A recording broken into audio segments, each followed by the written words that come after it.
Today we're talking about how layering will affect different hair types, from straight to wavy to curly to even coily, and I'm breaking all those down. So first we're going to start with straight hair.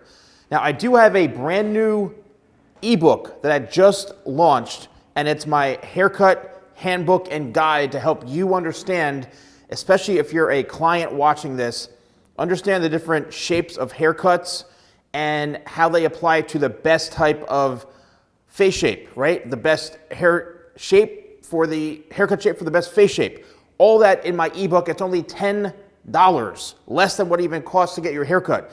Very, very valuable. Some examples of models and photos and things. It's really, really well put together, very informative, and it's a downloadable PDF. So $10, you can click here in the right below here and get it, and it's gonna help you a lot. So when it comes to shapes, understanding different shapes is really, really important. And the way I've always cut hair, in all honesty, is really about understanding how the hair grows from the head. How does it grow out, and what's going to be the best result for you? So, and this is also going to explain what the hair will do as it grows out, or the different type of layering, how it's going to affect. If you comb the hair straight out, right? Layering, you have to understand, basically it's a technique. A technique is designed to remove weight. That's all layering is. It's a technique, okay?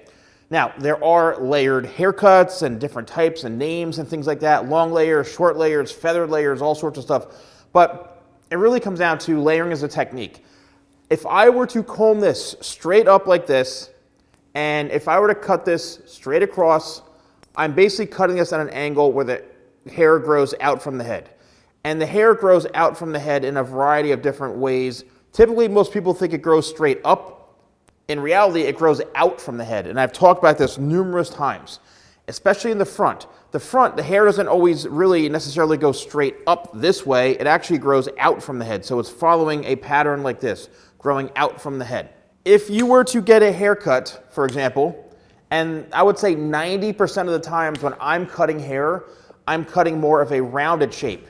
And if you don't know what that is, once again, in the handbook, it's going to break down what those shapes are. So if I'm cutting a rounded shape, I'm basically cutting it to grow out from the head. The reason I do that most of the time is because I feel like that grows out the best. I try to keep hair cutting very, very simple and easy to understand. And if you're a hair professional watching this, this is going to be very valuable as well, because the hair is going to grow out from the head, and that's how I cut it. If you want your haircuts to last longer and look better, depending on the shape, you want to look into cutting it as it grows out from the head. That's just my success, right? From thousands of clients I've worked on. If I were to cut this straight across like this and layer the hair, the straight hair specifically, growing out from the head this way, it's going to create a very balanced shape. Now, sometimes that may work. However, you may need to go shorter in some areas. Meaning, like, if I were to comb this out from the sides, it would leave the sides kind of long like this. And I may not want that so heavy and long down through here. So what do? I still comb it and cut it straight out from the head, but now I'm cutting it on a shorter angle, or I'm going scissor over comb. But regardless, everything's coming out from the head this way, and it's working into that rounded shape. If I were to cut the hair on straight hair, maybe more of a squared layered shape, which is like this. So the haircut gets pulled straight up, I cut it, and then I actually don't cut that corner, and you can see how the corner's cut right here. If I pull this straight out and then cut the side here while leaving that corner like this, right? If I did all that, then I'm creating a longer shape on top, and then the layers may start to work in through here. So it's a bit flatter. So if you're somebody who has a rounded head or face shape and you're trying to condense that down, then maybe a more square shape is going to work out for you. Now, how does that grow out? Well, it may get long on top a bit quicker. And again, that just depends on the look you're going for. So if I'm trying to create longer layers, I may just hold it straight out a bit more, or maybe start to go more towards square. So depending on how the hair is cut from the head, that will directly impact the end result. If you have a haircut a layered shape on straight hair and it's actually done improperly.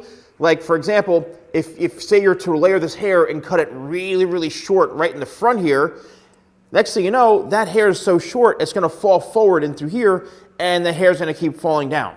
So the hair layering process on straight hair is very important because it'll show every single mistake.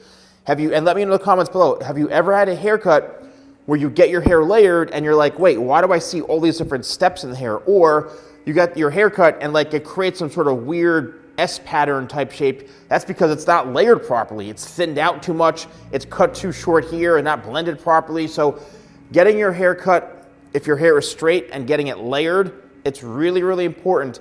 And if you're going to a stylist who understands that, then you're in luck. And also if you're going to a barber who understands that, you're in luck. Okay, now we're gonna move on to like a layered type shape. And the process for me is probably the same exact thing. All I'm doing is I'm keeping in consideration and keeping in mind that since the hair is now starting to create more of a slightly wave pattern, so now we're into wavy hair, cutting layers on wavy hair, and honestly all shapes is the same approach that I use technically, except that as the hair starts to get a little more of a pattern, like a wave pattern like this, or starts to get curlier, I'm keeping in mind that if I start to do anything to really disrupt that shape to the point where it's gonna really impact it, then I stay clear of that, okay? Because I know that the hair is going to shrink up. So if you have wavy hair and you're getting your hair layered, if you get those layers cut too short, what's gonna happen is it's going to shrink up and it's gonna look even shorter. Once again, let me know in the comments below, have you ever had a haircut where you have wavy hair and you get a cut and you're like, whoa, this is way too short? It's because that person didn't really know that they should be leaving it probably maybe a half an inch longer. And during your consultation, make sure that if this professional is telling you, yeah, let's cut, a lot off, make sure you understand how much shorter the hair is going to look once it dries. And I see consultations all the time of these barbers and people on TikTok, yo, let's do a drop fade, dog, yo, I'll hook you up, yo, I got this, let's go. And like, they never talk about really, the length and how it's going to affect. And there's a big level of difference, to be honest with you. I mean, once you get to a certain point in your career, when you get someone who's charging hundreds of dollars for a haircut versus $35, $40, sometimes there's a really big difference in the communication and the expertise, okay? So with the wavy hair, I'm cutting it, out from the head again. Now, depending on the hair shape, if you start to, as we start to have some more wave pattern in the hair, the more it's going to become very flat and poofy in through here, and that's one thing you have to pay close attention to. So cutting square layers on a wavy hair shape, what's going to happen is it may get really, really bulky here, very flat and bulky, and it may not be ideal. That's my personal opinion. I don't really go to square layering much on wavy hair. If anything, sometimes I will create more, once again, of a rounded shape, depending on the haircut that I'm doing, but I'm looking for where the layers are going to fall. But I'm never going to leave it super flat here and very square on layered hair, because you can see it's flat and it creates like a poof. Now, depending, once again, on the style, maybe that individual wants it to be, hey, I don't like how my hair poofs out on top. Okay, well, let's create more of a square shape and we'll add more volume in through here. Or, let's create some graduation to where it really is long and heavy and then the weight comes down through here. So cutting layers on wavy hair, once again, will impact your look. Okay, now we're going into the curly range, and I'm sure you're probably going, wow, he actually does have a mannequin with curly hair. Yes, this is curly hair. There's no denying it, okay? This is curly hair. Now, as you can see, curly hair has a mind of its own.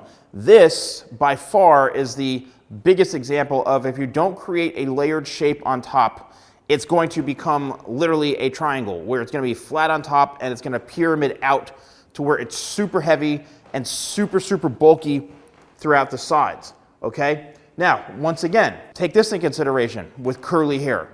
I've noticed that the longer the curls are, okay, the longer the curls are, the more you can weigh the hair. Look what I'm doing. Just by doing this, I'm actually able to weigh the hair down a bit, okay? I'm actually able to wear, now this side has more layers, and you can see how it's being able to scrunch up, and look at all that volume we're getting in through here. Whereas this side doesn't have those layers, and you can still have those curls, and look how heavily weighed down this is. So if you're gonna get layers on curly hair, just keep in mind, it's going to really, really expand those curls and make the hair shrink up a lot. Now, this could be a great look if you wanna have that haircut where it's not just flat like this, and you wanna embrace your curls, then getting a layered shape could help. This is really where I do think that a more rounded or natural layered shape where you cut it as it grows out from the head is really gonna benefit you, because it's gonna create more equal balance and equal volume. Now, keep in mind, if you are, once again, someone who does not want a ton of volume, do not get a lot of rounded layers, okay? You want to keep it more one length. Now, another thing that I do sometimes when it comes to curly hair, and I get asked all the time, how do you thin out curly hair? Let's take this side, for example. I'm just going to spin the mannequin head around. What I will do is I will actually go in and do some point cutting like this, right? I'll take the hair and I'll look for spots that I think may be a bit longer, and I'll actually freehand it, right? Or sometimes I'll do some slide cutting from underneath like this. Or I'll go in and just create, you know, some free-handed shapes where I'm actually taking the hair like so, and I'm looking for longer pieces while it's dried, and I'm just creating some texture in through here, right? I'm never gonna use like a razor or anything like that, because that's just gonna simply frizz out the hair even more. I'm not gonna take thinning shears, but those shorter pieces that I'm creating texture, again, it's a lot of point cutting like this. It's just gonna add a little extra texture and volume right in through here, and a little more balance. So that's one thing to understand when your hair is curly. Now, let's move on to coily hair. Now, this is true coily hair right here. Now, I'll be honest with you, this is something that I do a lot of cuts on. However, I have experience with this, and I have learned some techniques and things that I tend to use when it comes to layering coily hair. I do have a friend of mine, she's a coily hair and textured hair expert. I've had her on her name is Ashley. I've had her on my channel before. She is based in New Jersey, and she's the queen of cutting textured hair, coily hair, curly hair. And if anyone is in New Jersey, in like the Middlesex County area in New Jersey, who wants to travel to get a haircut with her, just let me know in the comments below, and I'll just tell you the name of her place. Her name is Ashley, and it's the Textured Room, right? The Textured Room, and amazing, amazing, talented individual. So my take is, a lot of times with coily hair, as it's growing out, the ends are gonna start to get a little bit, you know, kind of dry and dull like this. So what I'm looking for is, I'm looking to cut this while it's dry. So what I will do is I'll actually pull out the hair, and you can see, let's go back here, you can see these pieces that are just kind of dead. And let's get like really, really close here. So when I pull this out, see all those pieces? That's what I'm doing, is I'm cutting, and I'm looking for those pieces like this. So I'm cutting and just trimming off those dead ends. Now you're probably saying, oh my gosh, that's a lot of hair, it's a lot of hair. But yeah, you know what? The hair will shrink back in, but it's keeping the hair looking healthier, right? So that's my approach to coily hair. And once again, you know, I'm not gonna go against what my friend Ashley says, because she's the queen of coily hair. And if you wanna have a more in-depth video of her cutting a live model on my channel with, you know, coily hair, then let me know and we can set that up. But this is my approach. So when you're doing this type of haircut, keep in mind, even though you're cutting this, it may not look like a whole bunch is being cut off, but in reality what you're doing is you're really just saving those ends, and you're making them look so much healthier. The only time when you're layering hair, it depends on the shape. When the hair is coily, it really, really depends on the shape that you want, right? If you want a more full, rounded shape, then what I'm going to do is I'm going to, you know, pull the hair out like this, and I'm going to cut it more rounded like that, right? If I want a more square shape where it's flatter on top, then I'm simply just going to kind of focus on here, and I'm just going to start pulling that hair out, looking for those ends that need to be trimmed, and I'm really focusing more on stretching the hair this way, right? Creating more of a square shape. So it's a bit more flat, as you can see here, and it starts to build on itself this way, create that square shape. If I want to now, someone's, oh, my hair is too square on top, then okay, let's start to build that rounded shape. Now you can see I'm pulling the hair out as it's growing from the head. And already look what's happening. We're now building more of a rounded shape. Okay, and that's what's going to help. So layers on coily hair really is going to show the most, right? And you know, this is something that you can have a lot of fun with it, but to me, it does take a little more time, and it really involves some shaping. I tend to do this mostly on dry hair, in my opinion, but let me know if you want me to have Ashley on the channel to do a in-depth step-by-step tutorial, or if you want, you know, once again, to know her location and you want to get a haircut with her. She's amazing. If, you know, I do have a range of products if you guys are interested. You can go to shop.thesalonguy.com. And once again, my ebook, it's only $10. Shop.thesalonguy.com, or you can just click here in the link, and you'll be able to purchase it. It's really going to help you understand. But that's it. I really hope you enjoyed this video. This is a big job of a video. Let me know in the comments below if you enjoyed this. I really love to hear your feedback. Which hair type do you have? Thank you so much for watching. I'll see you soon.